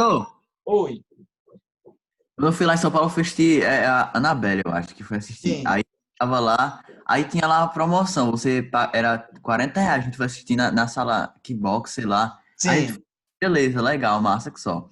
Aí quando tava lá, eu esqueci minha carteira de estudante aqui em Natal. Aí eu fui pagar os 40 contos. Aí meu amigo, ele pagou R$ 20. Aí quando ele descobriu que tinha outra promoção, que economizava R$ 10, você pagasse PagSeguro, um negócio assim. Aham. Por R$ 10 naquela sala de boxe. Não é? É porque eles produtificam a diferença, entendeu? Não é mais só a experiência, é o exclusivismo que a experiência oferece. O cara tem um filme, tudo bem, vai assistir Annabelle, coragem. Aí vai lá, paga um dinheiro. Pô, eu posso acrescentar determinadas coisas como produtos para essa experiência de assistir o filme. Então, é a experiência exclusiva e a experiência de conforto.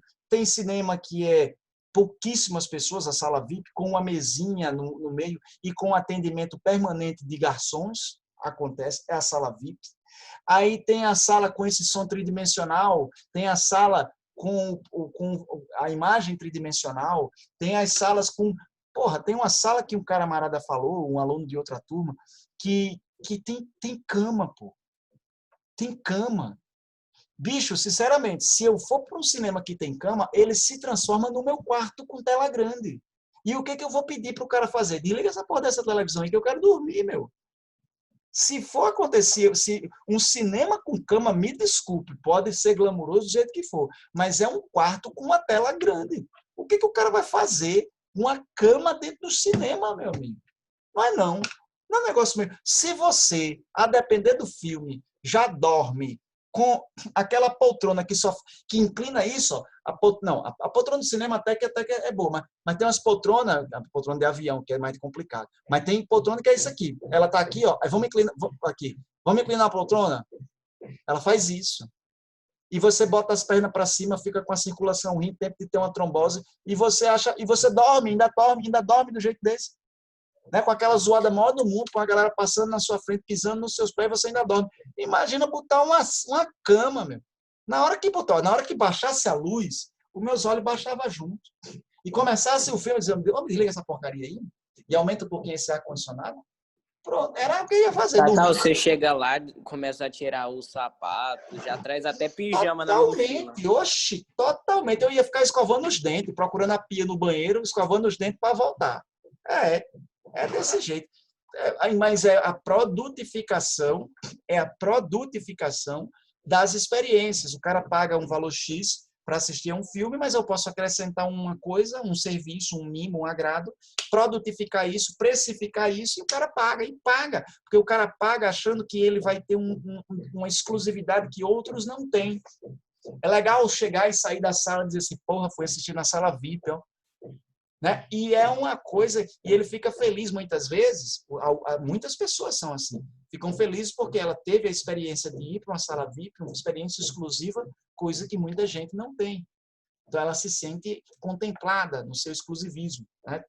Então, isso é uma leitura além do texto, né? Além do texto. O que a Amanda fala aqui, ó, categorias de conforto. Então, outro sim, os preços abusivos de ingressos, a divisão das salas em categorias de conforto e a proibição de entrada de bebidas e alimentos que não sejam vendidos no estabelecimento, dividem ainda mais a sociedade. Então, ela fala, é aí a segregação do que ela fala no primeiro.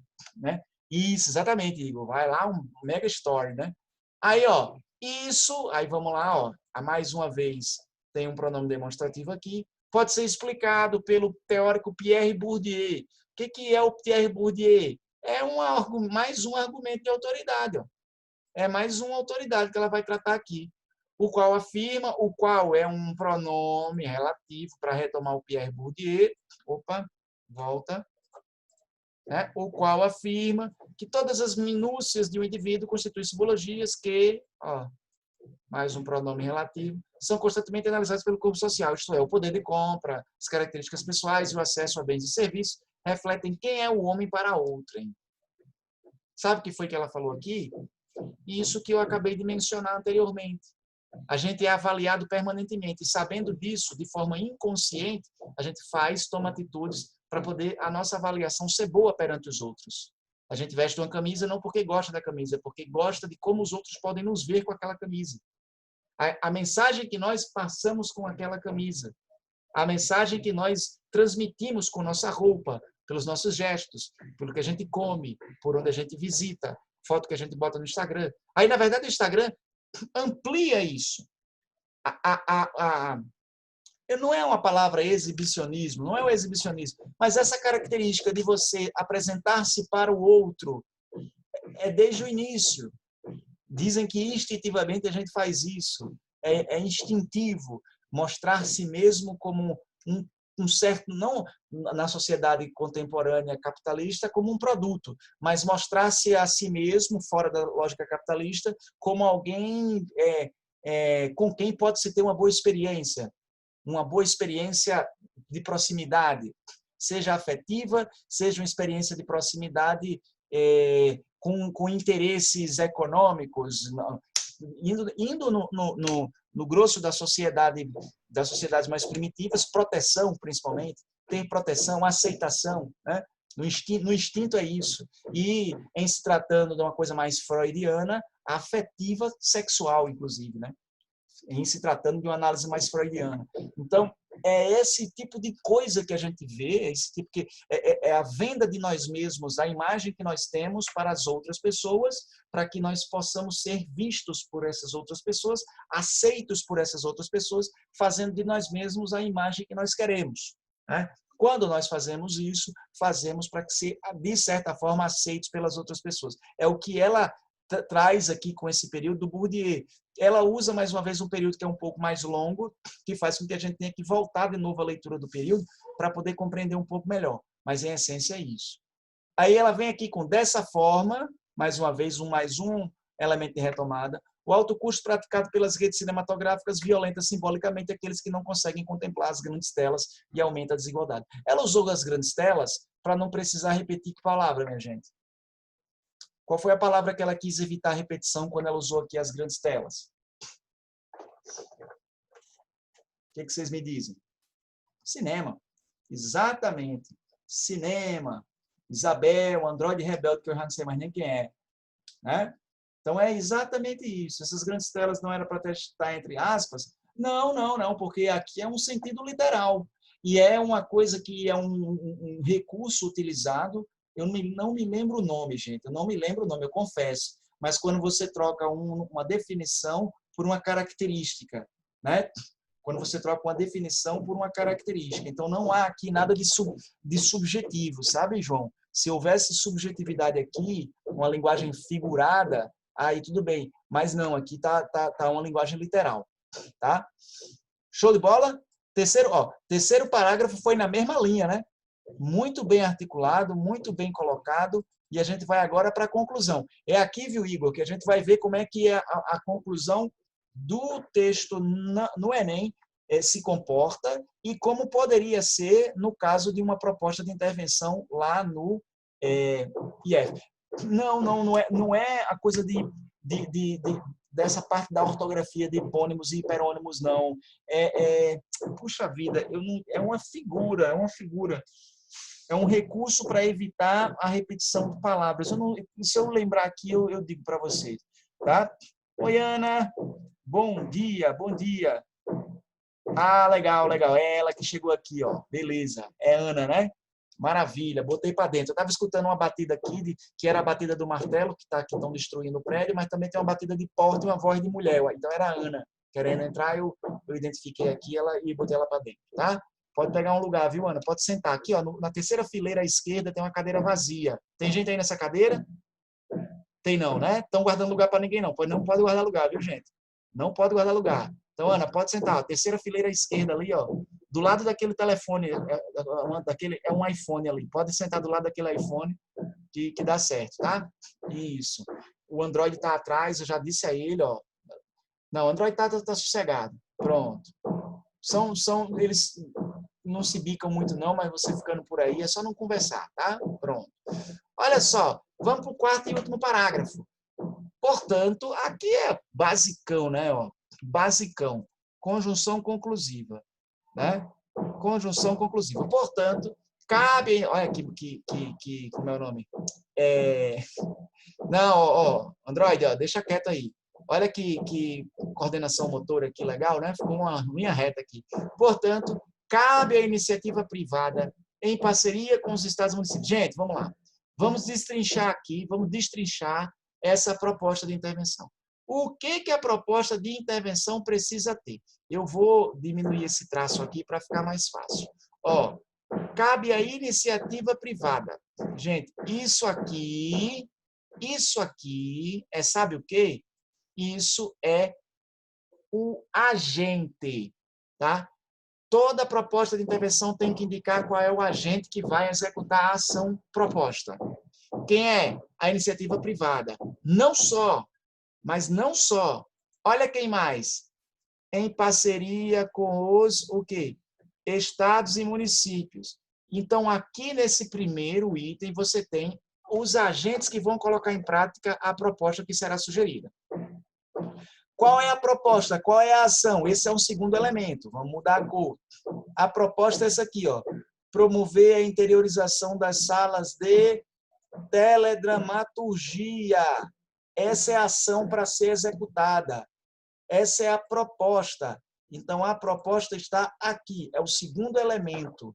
Tá? Não precisa necessariamente que seja nessa ordem, mas já foi apresentada a ação e já foi apresentado o indivíduo, os indivíduos que vão colocar em prática. Agora falta uma coisa importante. Como vai ser colocado em prática? Por meio da construção de novos empreendimentos em áreas distantes dos polos econômicos. Então, isso aqui é uma maneira. E aqui, ó, outra maneira, a redução dos custos para o consumidor de baixa renda. Isso aqui, essa informação constitui o quê? A maneira como vai ser colocada em prática. A maneira como vai ser colocada em prática. E aí, qual a finalidade que se pretende alcançar? É a última coisa. Ops, calma, volta. Ó, a maneira. Oh, Jesus. Vem, calma, pronto. Incentivando, então, a cultura mais democrática. É o resultado que se pretende alcançar.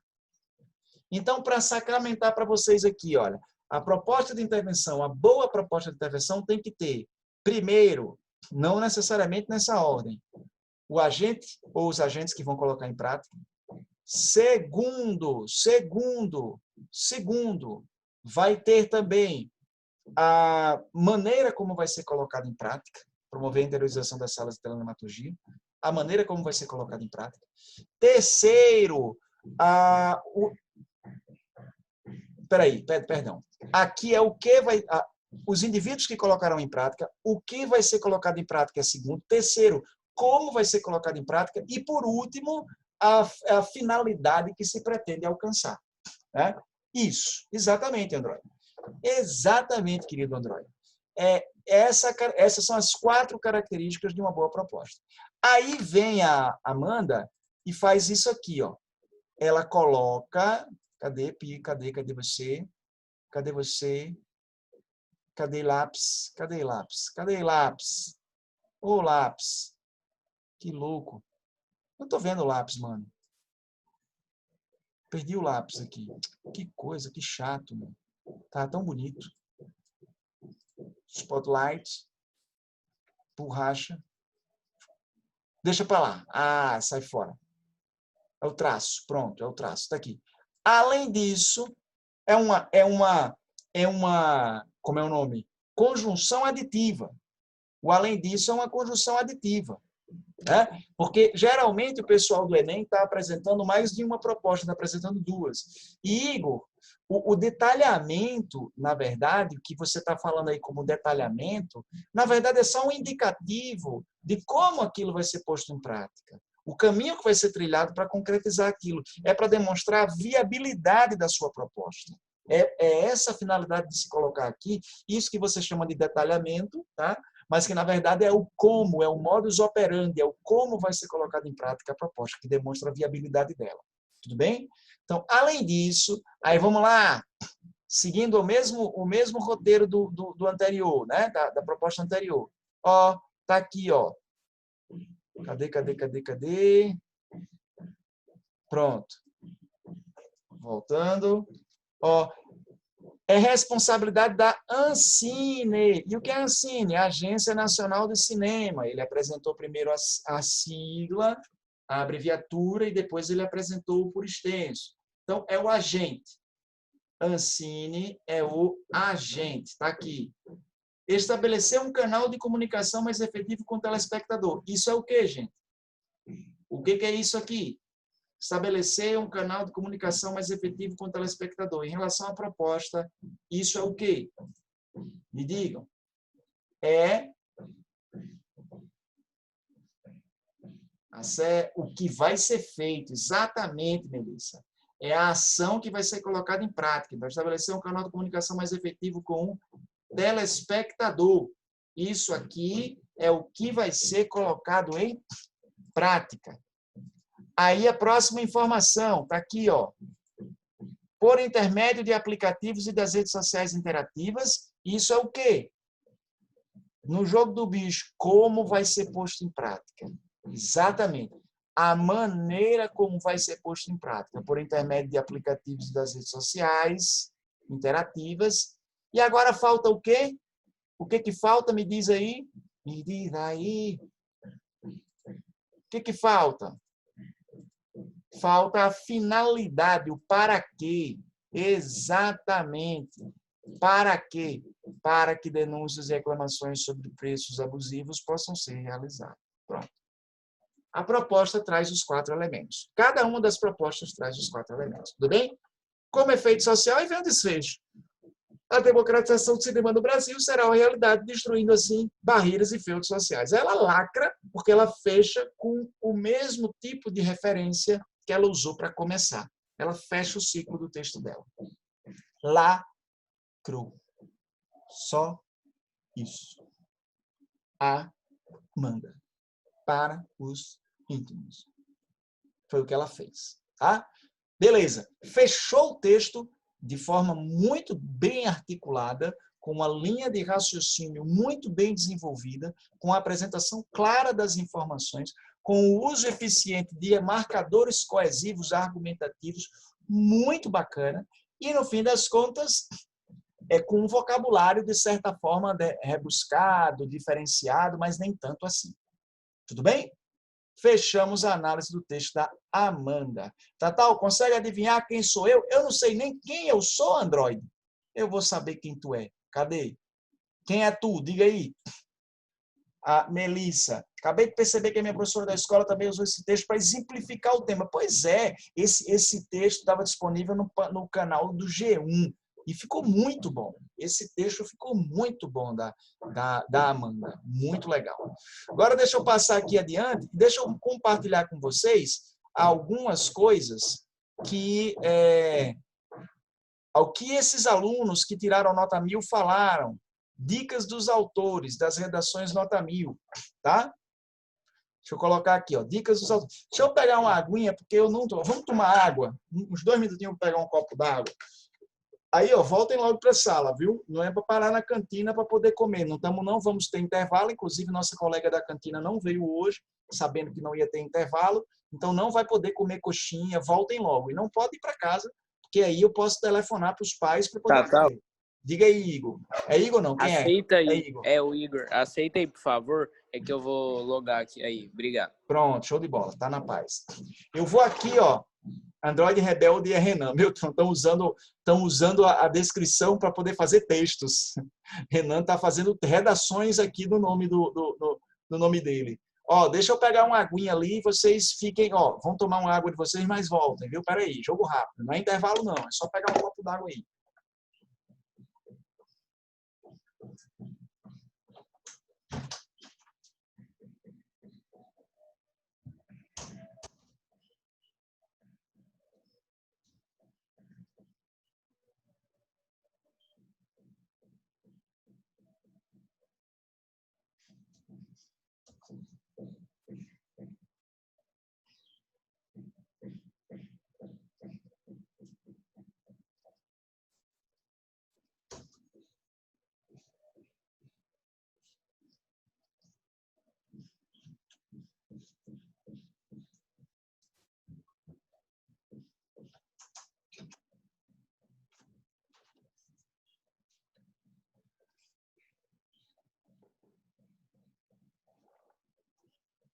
Pronto, de volta. Vamos lá.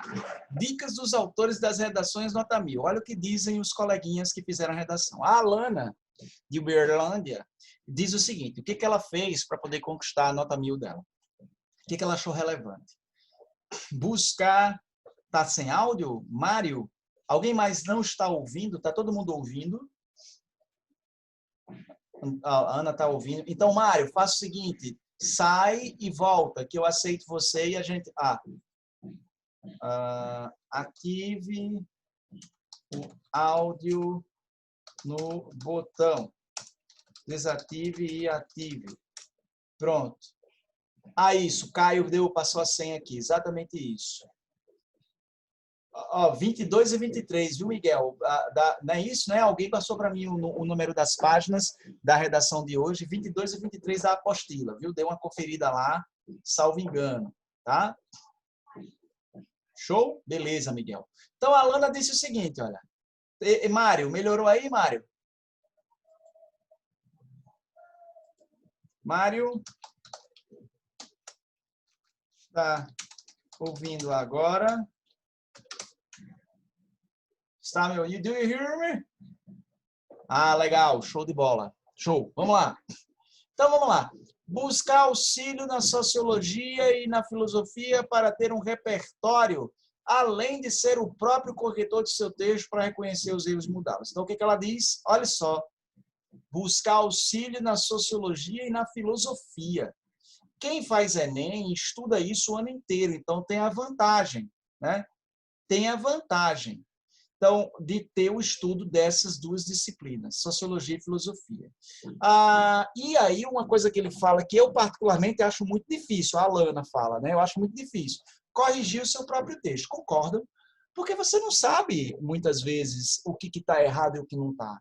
Agora, claro que na medida em que você toma experiência, na medida em que você escreve cada vez melhor, o seu bom senso vai ficando mais apurado e você vai começando a compreender aquilo que está bem e aquilo que não está.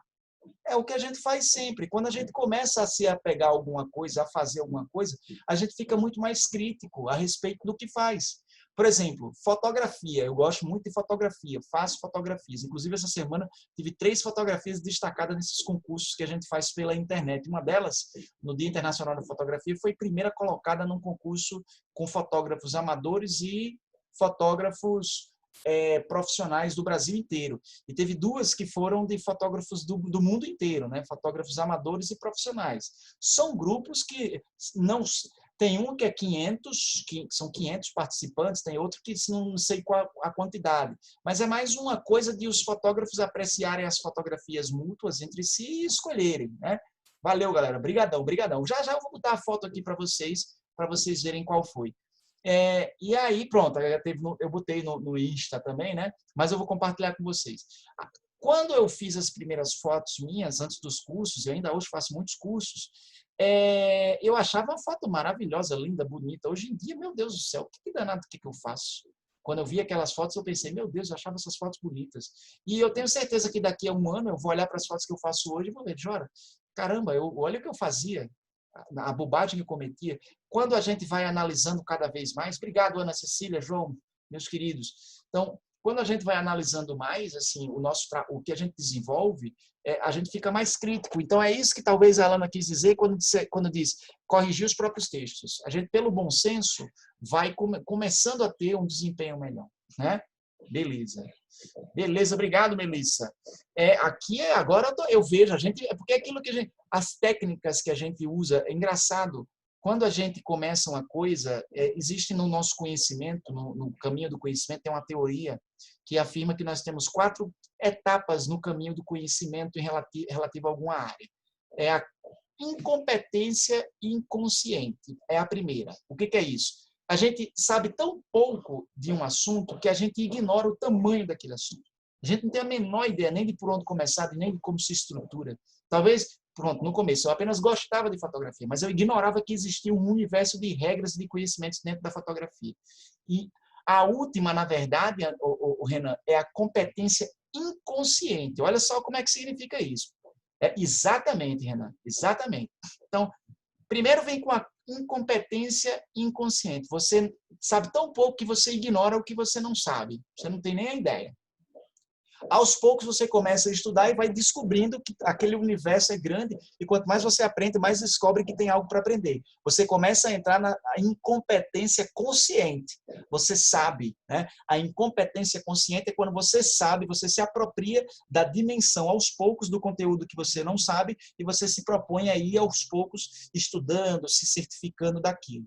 Aí entra na terceira, que é a competência consciente. O que é isso? Você já começa a ter determinados domínios, você já começa a ter uma certa desenvoltura, você já começa a produzir e a reproduzir aquele conhecimento de certa forma eficiente, mas você ainda precisa de muito esforço, de muita atenção para não errar. Você ainda não faz isso de forma tão intuitiva. Você ainda não vivencia isso no seu cotidiano de maneira como aquilo sai de você naturalmente. Porque quando você chega nessa etapa de vivenciar no cotidiano a experiência, sem até se dar conta de que está vivenciando, você conhece tão bem que você nem percebe que você está fazendo, você entrou na competência inconsciente, que é quando você domina, de fato, aquilo, digo, os procedimentos todos, né? É isso. Então, é esse esquema, sabe? João, eu não sei, eu pretendo me tornar profissional do ramo de fotografia, estudo muito, invisto muito em equipamento para isso, inclusive também, menos do que gostaria, claro, mas talvez mais do que preciso hoje. Tem um equipamento que fica muito parado. Essas lentes que a gente compra, por exemplo, não podem ficar paradas por muito tempo, porque dá fungo. A lente é feita por materiais muito sensíveis e material orgânico para diminuir os efeitos da luz, refração, difração, por exemplo. Essa lentezinha aqui, por exemplo, essa minha lente aqui, é a lente que eu comprei por último, comprei essa lente usada, uma lente caríssima, e ela ficou parada por um tempo, ela está começando a dar fungo, ela está lá dentro dela, num dos componentes ópticos, ela está dando fungo. É uma lente muito boa, essa câmera é a minha câmera que eu comprei há um ano e meio mais ou menos, é a minha câmera nova, e no fim das contas, assim, para poder você tirar fungo de uma lente como essa aqui, é caríssimo.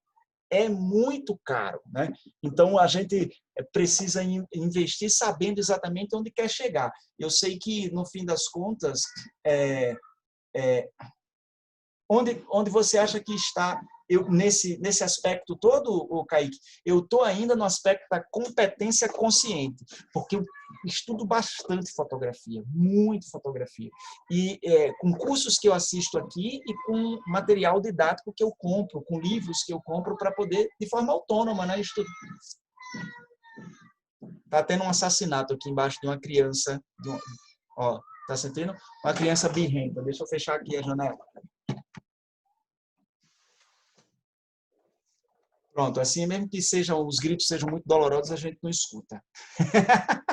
É um menino que qualquer coisa, esse menino grita que sua bexiga lá embaixo. Jesus Cristo. Então, eu acho que eu estou nesse aspecto da competência consciente. É o mesmo lugar onde vocês estão em relação à produção textual. A competência consciente. Alguns podem ainda estar chegando na fase da competência consciente. Quem por exemplo, não está conseguindo... quem não está conseguindo... Ah, a outra parte da janela está aberta ainda.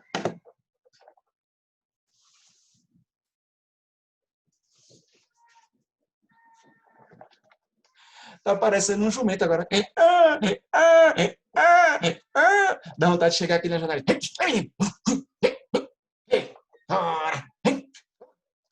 A boca. Dá vontade. Meu Deus do céu. Estão arrancando o braço desse menino. Eu acho que estão cumprindo. Os pais desse menino estão cumprindo aquela promessa que os pais de vocês já fizeram essa promessa para você? Eu vou dizer aqui. Essa promessa, olha só, ouça bem, tá? Os pais de vocês já disseram para você coisa do tipo: eu vou arrancar sua cabeça. Quem aqui já teve essa promessa feita por um pai de vocês? Eu vou arrancar a sua cabeça. Pronto. Melissa foi de cara. Ó, tá vendo? Essa é a promessa universal dos pais. Kaique nunca. Kaique nunca. Ó. Mas é engraçado. Os pais dizem: eu vou arrancar a sua cabeça.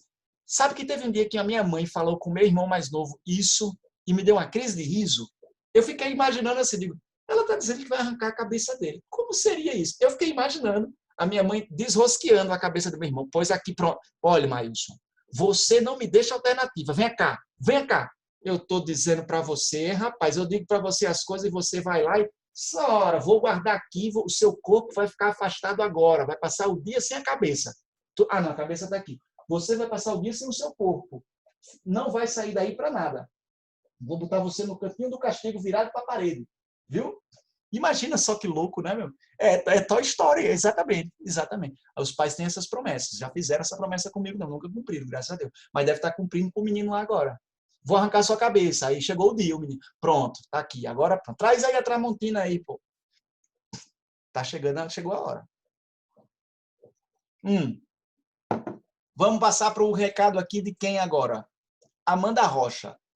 Amanda diz o seguinte: escrever pelo menos uma redação por semana. Esse é o cenário ideal.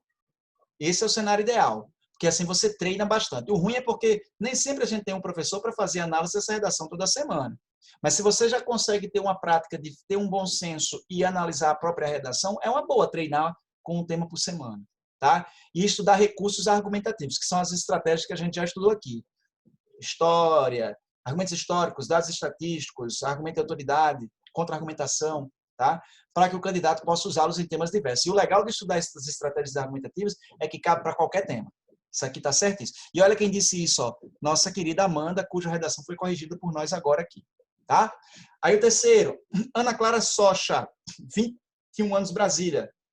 Ela diz assim: estudar a estrutura da dissertação, praticar regularmente e sempre voltar aos erros das redações anteriores, antes de fazer uma nova. Isso é fundamental. Praticar, estudar a estrutura, como a Amanda já falou anteriormente, e voltar aos erros. Então, receber uma redação corrigida, analisa os erros que foram apontados pelo professor, na próxima você dá uma resolvida nessa bronca. É o que diz a Ana Clara. Aí vem a Ana Flávia. Eu diria que o hábito da leitura, a primeira a falar disso, e é fundamental, tá? O hábito da leitura é fundamental, e que ler redações nota 1000 de anos anteriores é muito necessário. Grifar as partes dos textos para entender que existe um padrão claro na redação do Enem também ajuda na hora de escrever. Você identifica, o pessoal sempre usa aquela mesma conjunção conclusiva, o pessoal sempre usa aquela mesma conjunção adversativa. Então, tem essa característica, né? Tem essa característica.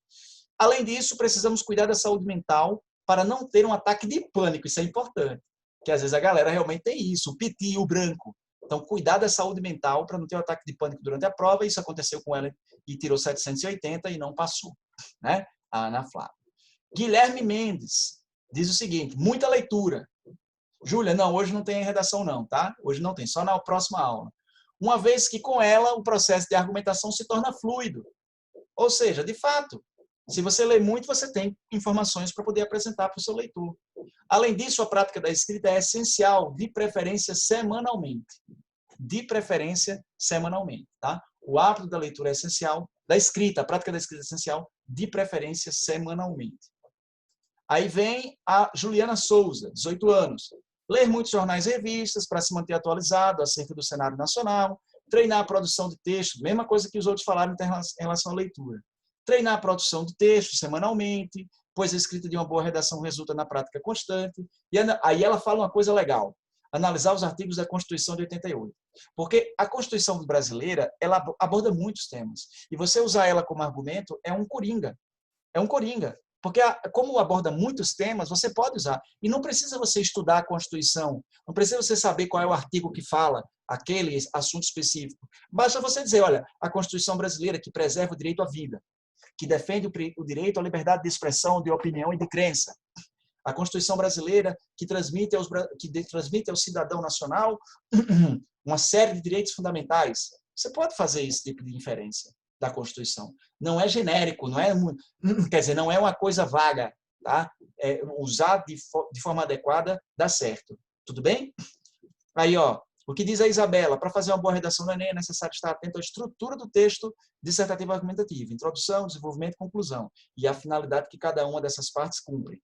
Estudar as redações nota 1000, show de bola, das edições anteriores é uma excelente forma de perceber essa estrutura e desenvolver seu próprio modelo. A gente tem estudado aqui as redações nota 1000, né? A gente tem visto, acho que essa é a 7ª redação nota 1000 que a gente analisa. Isso contando com as aulas aqui e com as aulas nas quintas-feiras. A gente já teve a ocasião de analisar redações nota 1000 lá também. Tá? Aí, a Isabela Moreira diz: praticar. Recomenda fazer no mínimo uma redação por semana. Show. Outra dica é estudar e ler muitos textos modelo. Então, esses são os textos de redação nota 1000 que a gente faz aqui. Imprima redações e estude por elas. Grife conectivos e argumentos. É legal a coisa de anotar, porque realmente você pode ter isso como, ó, analisou um texto um dia, guardou. Lá para frente, quiser dar uma revisada nessa análise, você vai poder resgatar e identificar os padrões, comparando todos os textos. Você pode imprimir, mas não precisa imprimir. Você pode botar no computador mesmo e fazer essas anotações no próprio computador, tá? Conheça os critérios de redação. Isso a gente fez no começo do nosso curso, lembram? Que teve uma aula que eu apresentei para vocês os critérios de correção, e a todo momento, quando vocês têm redação corrigida, isso é feito conforme os critérios do IF, isso ajuda muito. Então, a gente sabe exatamente o que se quer em termos de estrutura, em termos de gramática, de coesão, de coerência e de argumentação. Exatamente, Android, exatamente, Ana. Foi bem no início. A gente foi ali, eu acho que na segunda ou foi na terceira aula que eu apresentei os critérios de correção. E eles estão guiando a nossa prática até hoje. Então, conhecer os critérios de correção é fundamental. Então, na apostila de vocês, a apostila número 1, no verso da página de redação, é legal você pegar e ler a régua da correção. O que significa tirar 5 em estrutura? O que significa tirar 15 de gramática? Né? O que significa tirar 10 de argumentação? Vale a pena olhar tudo aquilo lá. Tá? Dá sempre uma conferida. Tudo bem? Pronto, beleza. Pegou várias dicas de redação lá. O meu salva, não entendi, João, é o nome de uma página? Meu salva? Me salva. Ah, é um YouTube? É um YouTuber? Uma página do YouTube? Professor, Oi. tipo um curso para quem vai fazer o Enem. Lá tem Ah, de biologia, de tudo. Aí eu vou e assisto algumas vezes de redação. Ele corrige redação lá da galera que manda para ele. Ele vai. legal. É uma ferramenta de correção de texto também. Eles têm lá. Eles corrigem redação gratuitamente. Isso é gratuito. Aí, se eu não me engano, não sei lá. Mas eu assisto. Show, show de bola, maravilha. Tem algumas coisas disponíveis, a gente catando na internet consegue achar uns negócios legais. Uma menina da turma intensiva 2 estava me dizendo também o nome de um aplicativo, deixa até, não aplicativo não, de uma ferramenta de internet, deixa eu até compartilhar com vocês aqui, intensiva 2, está aqui, eu anotei, ela me colocou aqui, Escrever Online. Escrever Online é o nome da plataforma. Ela diz que a galera lá também tem, porque esse pessoal que vende conteúdo na internet, eles disponibilizam como é o nome? Um petisquinho, né? Ó, tá aqui, ó. Faz o seguinte, tem acesso a uma redação corrigida tem acesso a uma redação corrigida e para poder você contratar o nosso serviço. Aí você vai lá, usa a redação corrigida, beleza. Se gostar, contrata. Se não gostar, teve o benefício, né? Vale a pena isso mesmo. Aí, olha só, conheça os critérios de correção, além disso, estude o tema e deixe tudo anotado, pesquise argumentos e perto do Enem, releia o que você anotou ao longo do ano. Isso aí já é um pouco mais difícil, confesso. Por quê? Porque, imagina, eu disse a vocês 40 temas. Vai voltar para revisar todos esses 40 temas? Eu sempre digo e tento afunilar. Os mais importantes são esses. Muita coisa, né? Se a gente tivesse só a redação para fazer, era um negócio, mas tem redação português e matemática. Acho que você reler com substância todos os temas é complicado. Mas se você leu e anotou alguma coisa, vale a pena passar nas anotações. Isso é verdadeiro. Isso é verdadeiro. Né? Por último, crie sua própria estrutura e seu estilo de escrita. Isso vai otimizar muito seu tempo e no Enem, cada minuto é precioso. Aí vamos para frente. O que ele diz aqui? Vixe, Igor, ficou 15 minutos sem ouvir? Não, só as dicas dessa galera aqui, tá? Se você conseguindo pegar esses comentários finais desse pessoal, vai ter um apanhado, porque no geral eles falam muito as mesmas coisas, eles repetem muito as mesmas coisas. Letícia Slávia diz assim, ela é do Piauí, treinar sempre, identificar os erros, importantíssimo, reescrever os textos, tem gente que faz muito isso, a exaustão. Faz um texto uma vez, o professor corrige, não ficou bom, faz de novo. Ficou melhorzinho um pouquinho, faz de novo. Tem gente que faz isso a exaustão. Entender as 5 competências exigidas do Enem, no nosso caso do IF também são 5, a diferença é porque não tem a proposta de intervenção como competência exclusiva no Enem, no IF não, no Enem tem, no IF não tem. Entender as 5 competências exigidas pelo Enem, ampliar o repertório sociocultural por meio de leitura, ler notícias para saber argumentar sobre qualquer tema. E Vinícius Adriano, é o último comentário, sugiro o treino contínuo da redação, como todos os outros dizem, pelo menos uma vez por semana, como foi sugerido por muitos aqui, para que o aluno possa construir a sua própria estrutura de texto, como foi mencionado no último comentário, e utilizá-lo na hora da prova. Também é sempre bom adquirir repertórios para usar na redação, como alguns também mencionaram. Não deixar de assistir a uma série, aí é o primeiro que fala isso. ou a um filme nos intervalos dos estudos para usar alguma informação dessas produções dos textos. Só que, cuidado, usar série, usar filme, usar música é legal na contextualização. Não acho que seja uma boa ideia usar como argumento, não. Usar filme como argumento, usar música como argumento, usar esse tipo de realidade como argumento, não acho uma boa ideia. Então, fazendo a ressalva de que você pode usar isso para contextualizar, é o seu repertório sociocultural, beleza. Mas para argumentar, acho fraco. Tá? Porque toda obra de ficção, ela é isso, é uma obra de ficção. Por mais que seja baseada em fatos reais, pode ter naquela obra, certamente terá, elementos que foram construídos para atender os interesses do público, não são necessariamente a verdade. Então, o ficcional como argumento é complicado. Eu acho complicado. Tá? É muito subjetivo. Ok? Então, é essa a característica que eu quero passar para vocês. Já combinei uma coisa com vocês? Não vou dar aula na semana que vem, porque já disse, né, tem um compromisso. Mas eu quero gravar o Ditatal de Vocabulário para deixar disponível no próximo sábado. Tá? Eu acho que vai dar 1 horinha, mais ou menos. Eu gravo o Ditatal, porque faltam 10 minutos, não dá para a gente fazer o Ditatal de Vocabulário. Então, eu gravo para na próxima aula vocês terem acesso a ele por aqui. Tudo bem? Eu gravo. Deixa eu só mostrar como eu tinha prometido para vocês aqui, a foto que foi contemplada, 2020, foi deste ano, foi na Barreira do Inferno. O tema era motivo centralizado. Motivo centralizado. Aí eu fiz o quê? E sim, pois é, o Ali, né? Pronto, são filmes muito bons, mas eu acho que como argumento é meio arriscado, sabe, João? Então, aí eu fiz aqui essa fotografia na Barreira do Inferno. Que era um dia de superlua, a minha intenção era ir lá para fotografar a lua. As fotos da lua ficaram uma perfeita bosta, ficaram muito ruins as fotos da lua. E eu fiquei treinando algumas coisas antes. Eu queria pegar um pouco de pôr do sol e silhueta também, que eu gosto muito. E aí acabei fazendo essa foto aqui. Ó. Tá pronto, tá aparecendo aqui para vocês a foto? Eu fiz essa fotografia. Isso aqui é uma bomboniere, né? É uma bomboniere. Eu peguei a bomboniere e coloquei ela na frente da lente. Eu sabia que nas ranhuras da bomboniere e a luz do sol ia se irradiar pelas ranhuras da bomboniere. E eu esperei, eu deitei no chão, eu literalmente deitei no chão aqui e coloquei a bomboniere na frente da lente e esperei o ciclista passar. Talvez se eu tivesse me baixado um pouco mais, aí eu ia ter que ficar com a cara no chão. Eu teria pego um pouco mais a silhueta dos pneus da bicicleta. Mas deu para entender perfeitamente que se trata de um ciclista, né? E o círculo da bomboniere ficou relativamente centralizado. Então, isso aqui é uma peça de vidro, Júlia, para poder botar bombom. É uma pecinha de decoração, né? Que geralmente a gente bota na sala, que geralmente não bota nada, fica só o vidro lá por horas e horas, e quando bota confeito, as formigas tomam de conta, é para isso que serve, e também serve para acumular poeira. Tem essa outra serventia também. Aí você tá aqui, é isso. Pregador, pronto. É o auge da frustração, viu, Isabel? Você ir direto na bomboniere, ver aquilo tudo colorido, quando pensa que é alguma coisa, quando abre, pregador. É a mesma ideia do sorvete, quando o pote de sorvete com feijão. Você vai lá dentro da geladeira, tá um pote de sorvete lá lindo, quando vê feijão congelado. É exatamente isso, Isabel. Pois é, então eu fiz essa foto e essa foto foi escolhida pela galera aí como primeira colocada. Eu já mostrei para vocês também uma foto minha que está no calendário da prefeitura. Eu tenho uma foto no calendário da prefeitura do Natal. Eu ganhei um concurso junto com outros colegas também, fui primeiro colocado, e essa foto foi para o calendário da prefeitura do Natal. Outra foto que foi destaque, então já mostrei, né? Pronto, beleza, já mostrei essa.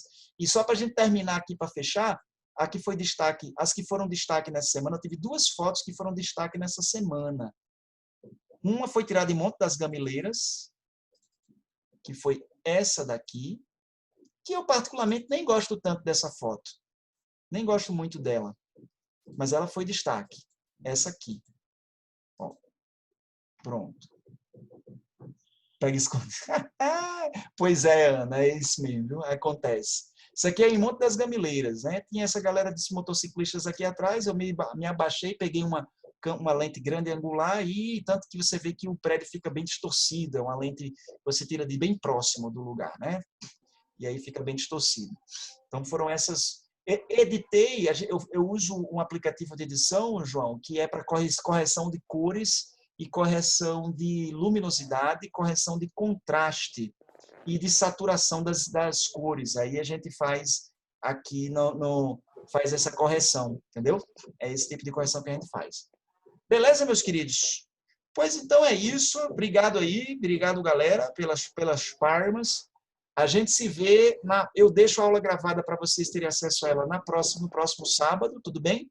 E tem um excelente fim de semana, tem uma semana maravilhosa. E quem não mandou a redação ainda, manda até hoje, que dá certo, que resolve, e a gente se vê na próxima semana. Então, um beijão, Mário, Alan, Ana Cecília, Ana Luísa, Renan e o Android de Renan, Caio, Gabriela, Giovana, Igor, Isabel, João Vitor, Júlia, Kaique, Cainara, Letícia, Matheus, Melissa, Miguel, Raíssa e Rogério.